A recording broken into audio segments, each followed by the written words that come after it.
ശക്തമായ പ്രതിപക്ഷ എതിർപ്പിനിടെ കാപ്പ കേസ് പ്രതിയായ ആർ സുഗതന്റെ അവധി അപേക്ഷ അംഗീകരിച്ച് തിരുവനന്തപുരം കോർപ്പറേഷൻ കൗൺസിൽ.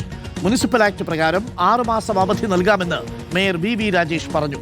കോൺഗ്രസ് റിബലായ സ്വതന്ത്ര കൗൺസിലർ പൗണ്ട് കടവ് സുധീഷ് കുമാറിന്റെ പിന്തുണ കൂടി ഉറപ്പാക്കിയായിരുന്നു BJPയുടെ നിർണായക നീക്കം. ഇതോടെ 51 പേർ അവധി അപേക്ഷയെ പിന്തുണച്ചു. മുദ്രാവാക്യ വിളികളും പ്ലക്കാർഡും ഉയർത്തി പ്രതിപക്ഷാംഗങ്ങൾ നടുത്തളത്തിലിറങ്ങി പ്രതിഷേധിച്ചു.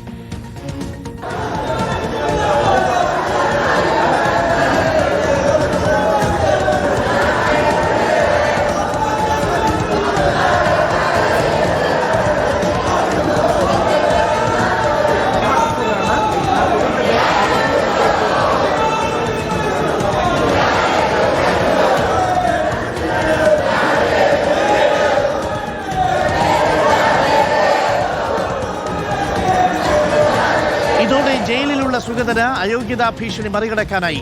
സുഗതനുമായുള്ള വ്യക്തിബന്ധത്തിന്റെ പേരിലാണ് പിന്തുണ നൽകിയതെന്ന് കോൺഗ്രസ് കൗൺസിലർ സുധീഷ് യോഗശേഷം പറഞ്ഞു.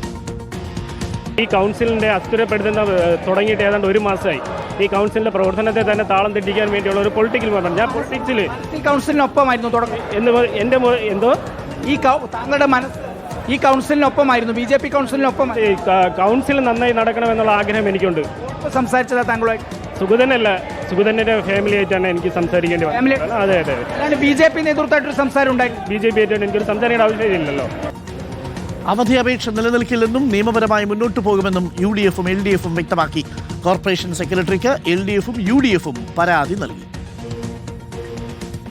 ഞാൻ ചാലഞ്ച് ചെയ്യുകയാണ്, കേരള മുനിസിപ്പാലിറ്റി ആക്ടിലെ ഏത് വകുപ്പ് പ്രകാരമാണ് ഇന്ന് ഈ വോട്ടെടുപ്പിനോടുകൂടി തന്നെ ഒരാൾക്ക് അവധി കൊടുത്തിരിക്കുന്നത്? ഇവർക്ക് പലതും പല നിയമമാണ്. മുനിസിപ്പാലിറ്റി ആക്ടിൽ അവധി എന്നൊരു വകുപ്പില്ല. There is nothing like leave. ഒരിടത്തും കോഡിഫൈ ചെയ്തിട്ടില്ല. കാപ്പ കേസിലെ പ്രതിയായിട്ടുള്ള ഒരാൾക്ക് ഈ കൗൺസിലിൽ പങ്കെടുക്കാൻ പറ്റില്ല എന്നുള്ളത് നമുക്കറിയാം. ആ പറയുന്ന സുഗതന് ഇവിടെ കൊണ്ടുവന്ന് അവധി അപേക്ഷ കൊടുക്കുക എന്ന് പറഞ്ഞാൽ ന്യായത്തെ വെല്ലുവിളിക്കൽ മാത്രമാണ് ഈ പറയുന്ന മേയർ ചെയ്തിരിക്കുന്നത്. നിയമപരമായ പരോൾ സുഗതന് സംസ്ഥാന സർക്കാർ നിഷേധിച്ചെന്നും പ്രതിപക്ഷം വസ്തുതാപരമായ കാര്യങ്ങൾ കാണുന്നില്ലെന്നും മേയർ വി രാജേഷ് പ്രതികരിച്ചു. മുനിസിപ്പൽ ആക്ടിന്റെ ബലത്തിലാണ് എല്ലാം ചെയ്യുന്നത്. സംസ്ഥാന സർക്കാരിന്റെ സർക്കുലർ അതിനൊരു പിൻബലമായിട്ടുണ്ട്. കാര്യം ഗവൺമെന്റ് തന്നെയാണ് പറഞ്ഞിരിക്കുന്നത്, നിങ്ങൾ ഇങ്ങനെ ഒരു അപേക്ഷ കൊടുത്താൽ താങ്കളുടെ കൗൺസിലർ സ്ഥാനം സുരക്ഷിതമായിരിക്കുന്നു എന്നാണ് ലാസ്റ്റ് ലൈൻ. സുരക്ഷിതമായിരിക്കുന്നു, താങ്കൾ അയോഗ്യനാക്കപ്പെടുകയില്ല. അദ്ദേഹത്തിനടുത്ത് മറുപടിയായിട്ട് എടുക്കാം. ഒരു സർക്കുലറാണ്, അദ്ദേഹത്തിന് കൊടുത്ത മറുപടിയാണ്. മറുപടിയിൽ പറഞ്ഞിട്ടുള്ളത് ഇങ്ങനെയാണ്: വോട്ടിനിട്ട് അവധി അപേക്ഷ പാസ്സായതോടെ അയോഗ്യത മറികടക്കാമെന്ന ആഭ്യന്തര വകുപ്പിന്റെ കത്തും വിവാദത്തിലായി. കത്തിൽ ആഭ്യന്തരമന്ത്രി രമേശ് ചെന്നിത്തലയ്ക്ക് കടുത്ത അതൃപ്തിയാണ്. രാഷ്ട്രീയ പ്രത്യാഘാതമുള്ള വിഷയത്തിൽ മന്ത്രി അറിയാതെ കത്ത് നൽകിയത് തെറ്റെന്നും അന്വേഷണം നടത്താനും ചെന്നിത്തല നിർദ്ദേശം നൽകി. ഞാൻ ഈ ഫയൽ കണ്ടിട്ടില്ല, എന്താണ് സംഭവിച്ചതെന്നുള്ള അന്വേഷിക്കാനായിട്ട് പറഞ്ഞിട്ടുണ്ട്. കാരണം ഞാൻ അറിയാത്ത അല്ലെങ്കിൽ ഞാൻ കാണാത്ത ഒരു ഫയലിനെ പറ്റി എനിക്ക് എന്താണ് പറയാനുള്ളത്, അത് വിശദമായ കാര്യങ്ങൾ അന്വേഷിക്കാൻ വേണ്ടി ആവശ്യപ്പെട്ടിട്ടുണ്ട്. MG പ്രതീഷ് ഉണ്ട് കൂടുതൽ വിവരങ്ങളുമായി. MG പ്രതീഷ്, വളരെ വിചിത്രമായിരിക്കുന്നു. കോൺഗ്രസ് ഭരിക്കുന്ന സംസ്ഥാനത്തെ സർക്കാരിന്റെ ആഭ്യന്തര വകുപ്പിന്റെ സെക്രട്ടറി കൊടുത്ത ഒരു കത്തിന്റെ കൂടി പിൻബലത്തിലാണ് ഇപ്പോൾ തിരുവനന്തപുരം കോർപ്പറേഷൻ ഭരണം നിലനിർത്തുന്നത്. ആർ സുഗതന് അവധി അപേക്ഷിച്ച് കിട്ടിയത് എന്താണെന്ന് കൗൺസിലിൽ നമ്മൾ കണ്ടത്. എങ്ങനെയാണ് കൗൺസിലിൽ പ്രതിഷേധിച്ച കോൺഗ്രസിനെയും CPMനെയും ഈ സർക്കുലർ വെട്ടിലാക്കിയത്?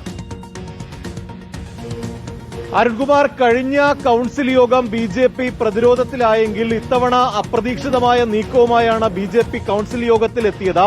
കോൺഗ്രസ് വിമത കൗൺസിലറായ സുധീഷ് കുമാറിന്റെ പിന്തുണയോടുകൂടിയാണ് സുഗതന്റെ അവധി അപേക്ഷ പാസാക്കിയെടുത്തത്. തുടക്കം മുതൽ തന്നെ പ്രതിപക്ഷം വലിയ പ്രതിഷേധം ഉന്നയിച്ചെങ്കിൽ പോലും ആ പ്രതിഷേധത്തെ അവഗണിച്ചുകൊണ്ടാണ് സുഗതന്റെ അവധി അപേക്ഷ കൗൺസിൽ യോഗം വോട്ടിനിട്ട് പാസാക്കിയത്. ഏറ്റവും പ്രധാനപ്പെട്ട കാര്യം, ആഭ്യന്തര വകുപ്പിന്റെ ഒരു ഉത്തരവ് കൂടി ആ യോഗത്തിൽ മേയർ വായിക്കുകയുണ്ടായി. അതിൽ പ്രധാനമായി പറയുന്നത്, വോട്ടിനിട്ട് സുഗതന്റെ അവധി അപേക്ഷ പാസ്സായാൽ അയോഗ്യതയിൽ നിന്ന് സുഗതൻ സുരക്ഷിതനാകും എന്നുള്ള ഒരു ആഭ്യന്തര വകുപ്പിന്റെ ഉത്തരവ് കൂടി വായിച്ചു. ഇതോടുകൂടിയാണ് ഈ പ്രതിപക്ഷം പ്രധാനമായും പ്രതിരോധത്തിലായിട്ടുള്ളത്. എന്തായാലും ഈ നടപടി ചട്ടവിരുദ്ധമാണ് എന്നതാണ് LDFും UDFും ഒരുപോലെ പറയുന്നത്. ചട്ടവിരുദ്ധ നടപടിക്കെതിരെ കോർപ്പറേഷൻ സെക്രട്ടറിക്ക് LDFും UDFും പരാതി നൽകിയിട്ടുണ്ട്. വരും ദിവസങ്ങളിലും പ്രതിഷേധം ശക്തമാക്കുമെന്നതാണ് പ്രധാനമായും പ്രതിപക്ഷം പറയുന്നത്.